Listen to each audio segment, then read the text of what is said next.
Hello दोस्तों, मैं शिव कुमार अपने YouTube channel Shri coaching class में आपका हार्दिक स्वागत करता हूं। तो आज दोस्तों हम पढ़ेंगे क्लास 12 की फिजिक्स में चैप्टर 3 में विभव मापी, जिसको इंग्लिश में बोलते हैं पोटेंशियोमीटर, है ना।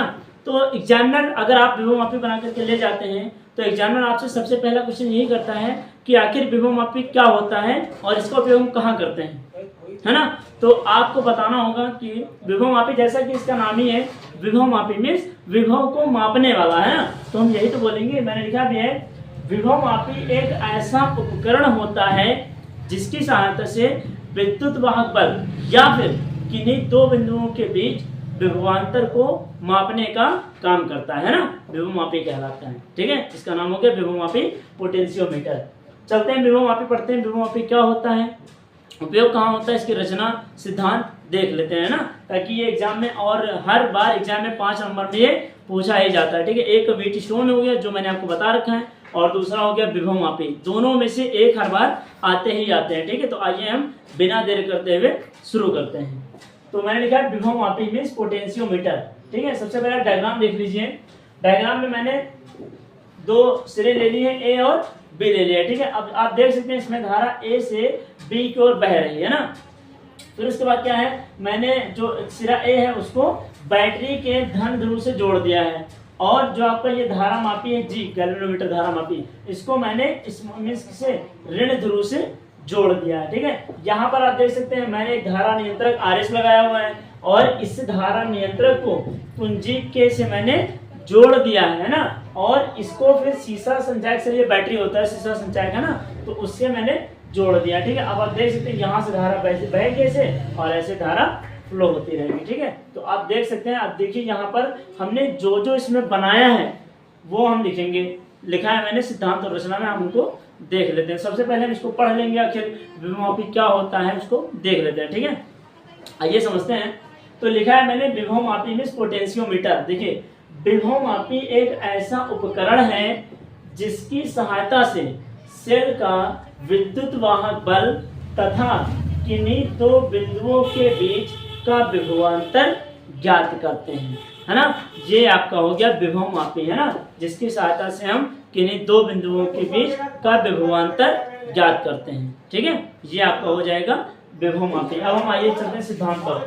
ठीक है, देखिए सिद्धांत में क्या लिखना है, सिद्धांत बोलेंगे या फिर रचना, दोनों एक ही है। ठीक है, तो सिद्धांत या रचना में सबसे पहले देखिए, इसमें एक लंबा व एक समान व्यास का धातु का प्रतिरोध तार AB लेते हैं। देखिए, होता तो इसमें तार आपका 10 मीटर लंबा होता है, 10 से 12 मीटर लंबा होता है, लेकिन हमने A से B तक दर्शा दिया है 1 मीटर में। ठीक है, तो वहां मैंने लिखा है कि इसमें एक लंबा व एक समान व्यास का धातु का प्रतिरोध तार AB है। देखिए यहाँ से ये आपका प्रतिरोध तार मैंने AB बना दिया है। अब देख लीजिए AB बनाए, फिर इसका सिरा बैटरी के धन ध्रुव से, आप देखिए इसका सिरा बैटरी, देखिए ये बैटरी धन है, ये देखिए यहाँ पर अभी नीचे ये है, देखना है आपको, बैटरी के धन ध्रुव से जुड़ा होता है। देखिए यहाँ मैंने धन ध्रुव से जोड़ दिया ना, ए को धन ध्रुव से जोड़ दिया। फिर देखिए तथा ऋण ध्रुव एक कुंजी के तथा धारा नियंत्रक आरएच तार के दूसरे सिरे बी से जोड़ दिया जाता है। देखिए यहाँ पर ये देखिए बी है, यहाँ देखिए। अब मुझे बी देखिए आरएच धारा नियंत्रक हो गया, फिर कुंजी के हो गए, दोनों को मैंने देखिए बैटरी के ऋण ध्रुव से या ऋण सिरे से मैंने जोड़ दिया। तो वही मैंने लिखा, इसका सिरा बैटरी के धन ध्रुव से जुड़ा होता है, ये हो गया। फिर उसके बाद तथा ऋण ध्रुव एक कुंजी, देखिए कुंजी हो गया, तथा धारा नियंत्रक आरएच हो गया। ठीक है, तार के दूसरे सिरे, देखिए दूसरे सिरे बी से जोड़ दिया जाता है। ये आपको मैंने इतना बना दिया। फिर आगे डायग्राम में लिखते हैं, धारा नियंत्रक की सहायता से AB में धारा को घटाया या बढ़ाया जा सकता है। ठीक है, तो आप देखते हैं ये जो धारा नियंत्रक है आरएच, इसी की सहायता से विभव मापी में हम धारा को बढ़ा सकते हैं या फिर घटा सकते हैं। ठीक है, तो वही मैंने लिखा, धारा नियंत्रक की सहायता से AB में धारा को घटाया या बढ़ाया जा सकता है। ठीक है, अब देखिए अब जो ये E है, E हमारा क्या है, विद्युत सेल है। ठीक है, तो E हमारा हो गया विद्युत, देख सकते हैं आप, E एक विद्युत सेल है जिसका विद्युत वाहक बल ज्ञात करना है। ठीक है, जिसका हमें विद्युत वाहक बल ज्ञात करना है। ठीक है, तो आप इसका स्क्रीनशॉट ले लीजिए, क्योंकि इसमें देखिए जो मैंने फिगर में बनाया है वही आपको सिद्धांत या फिर रचना में लिखना है। ठीक है, तो मैंने इतना आपकी स्टेटमेंट लिख दी है, थोड़ी सी बची है उसको भी मैं लिख देता हूँ ताकि आपका ये कंप्लीट हो सके। 5 नंबर में, ज़्यादा नहीं है, 5 नंबर के लिए आपको लिखना है। ठीक है, तो आप इसका स्क्रीनशॉट ले लीजिए, फिर हम और थोड़ा सा आपको बता देते हैं। जो मैंने अभी डायग्राम में हमारा ये जॉकी जो J1 और J2 ये जॉकी जो बचा है इसको भी हम आपको बता देते हैं। ठीक है, तो आप इसका स्क्रीनशॉट ले लीजिए। तो आइए दोस्तों, अब हम उसी के आगे चलते हैं। ठीक है, तो देखिए मैंने लिखा था, अब यहाँ से क्या है, जिसका धन ध्रुव तार के सिरे ए से जुड़ा होता है। देखिए, जिसका धन ध्रुव तार के ए सिरे से जुड़ा होता है तथा ऋण ध्रुव धारा मापी जी के द्वारा जॉकी जी जे से जुड़ा होता है। जॉकी देखिए यहाँ पर, ये देखिए यहाँ पर, देखिए ऋण ध्रुव है, देखिए एक से जुड़ा हुआ है। यहाँ देखिए ये आपका पॉजिटिव से जुड़ा हुआ था, सेल की बात कर रहे हैं, सेल में हम बात कर रहे थे। तो ये देखिए धन ध्रुव है, ए से जुड़ा हुआ है, और ये जो ऋण ध्रुव है वो किससे जुड़ा हुआ है, डी में, और किससे, जॉकी जे से जुड़ा हुआ है। इसको जॉकी बोलते हैं, जे को जॉकी बोलते हैं। ठीक है, तो वही मैंने लिखा है, जॉकी जे से जुड़ा होता है जो तार पर खिसकाकर कहीं भी स्पर्श कराई जा सकती है। ये जो जॉकी, इसको खिसकाकर कहीं भी हम इसको स्पर्श करा सकते हैं। ठीक है, फिर बैटरी के बैटरी से वैद्युत धारा तार के सिरे ए से बी की ओर बहती है। बैटरी से में जो बैटरी में धारा होगी वो सिरे ए से बी की ओर प्रवाहित होगी, बहेगी, है ना। ये देखिए यहाँ पर इसका सिंबल क्या है, मतलब जो हमारी धारा है वो सिरे ए से बी की ओर बहेगी। ठीक है, फिर उसके बाद अतः ए से बी की ओर तार के प्रत्येक बिंदु पर वैद्युत विभव घटता जाता है। भाई जैसे जैसे आपको धारा बढ़ेगी वैसे वैसे वैद्युत विभव का मान घटेगा।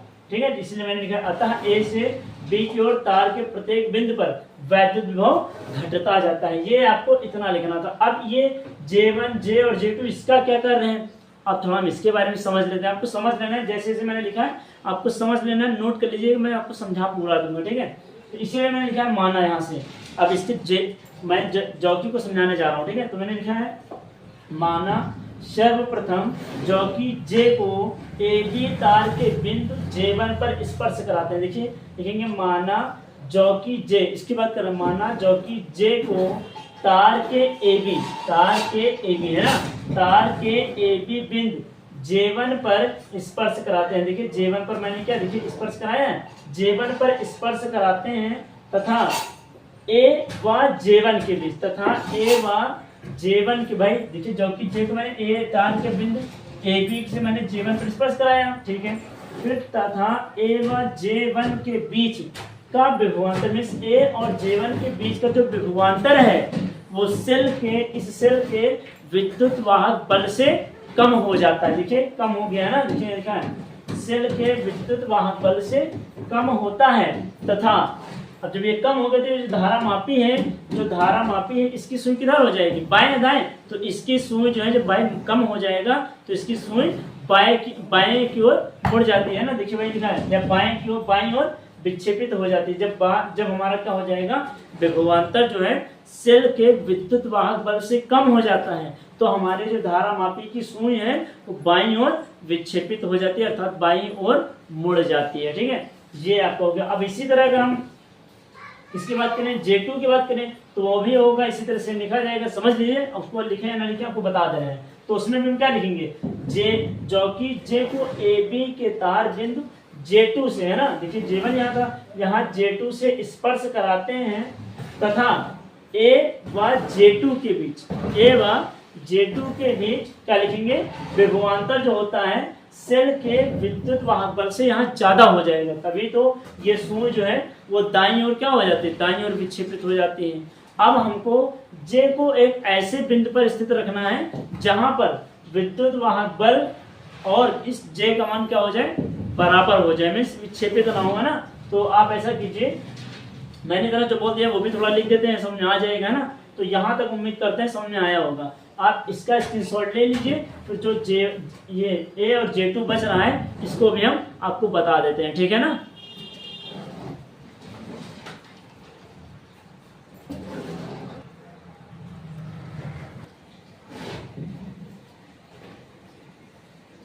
तो आइए दोस्तों, अब हम उसी के आगे J2 के बारे में पढ़ लेते हैं, J और J2 के बारे में। तो देखिए क्या मैंने लिखा है, मैंने लिखा है यदि जॉकी J को ए बी तार के बिंदु J2 से स्पर्श कराते हैं। आप देख सकते हैं यदि चौकी J को ए बी तार के बिंदु ए बी से स्पर्श कराते हैं तब A व J2 के बीच का विभवांतर सेल के विद्युत वाहक बल से अधिक हो जाता है। ठीक है, जब यहाँ A और J2 के बीच स्पर्श कराएंगे तो हमारा जो विभवांतर है वो सेल के विद्युत वाहक बल के मान से अधिक हो जाता है। ठीक है, तो उसके बाद देखिए मैंने क्या, तथा धारा मापी की सुई दाएं तरफ विक्षेपित हो जाती है। आप डायग्राम में देख सकते हैं, तथा धारा मापी की सुई दाएं तरफ विक्षेपित हो जाती है, मतलब दाएं तरफ मुड़ जाती है। कब? जब विभवांतर का मान सेल के विद्युत वाहक बल से अधिक हो जाता है। ठीक है, फिर इसके बाद क्या है, चौकी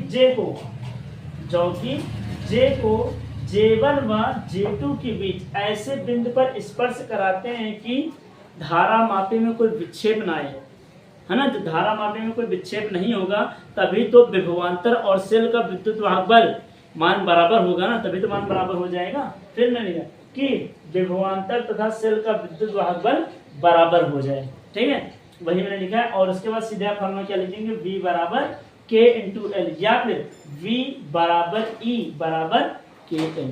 ठीक है, ये आपको इतना विभव मापी में करना था। इसमें डेरिवेशन कुछ नहीं है, आपको सिर्फ लैंग्वेज है, स्टेटमेंट है, डायग्राम है, बस और कुछ नहीं, इसमें कुछ है ही नहीं। अब इसके बाद एक क्वेश्चन आपका बच रहा है, विभव मापी की सुग्राह्यता को या विभव मापी की सुग्राह्यता से क्या समझते हैं, वो आप लोग करिएगा। नहीं हो पाएगा तो आप मुझे कमेंट बॉक्स में जरूर कमेंट करिएगा, मैं उसको आपका रिप्लाई दे दूंगा। ठीक है, तो ये आपका आज की इस वीडियो में चैप्टर आपका 3 विद्युत धारा समाप्त हो गया है। ठीक है, न्यूमेरिकल आप लगाइएगा, हालांकि मैं न्यूमेरिकल के लिए भी वीडियो बना दूंगा, है ना।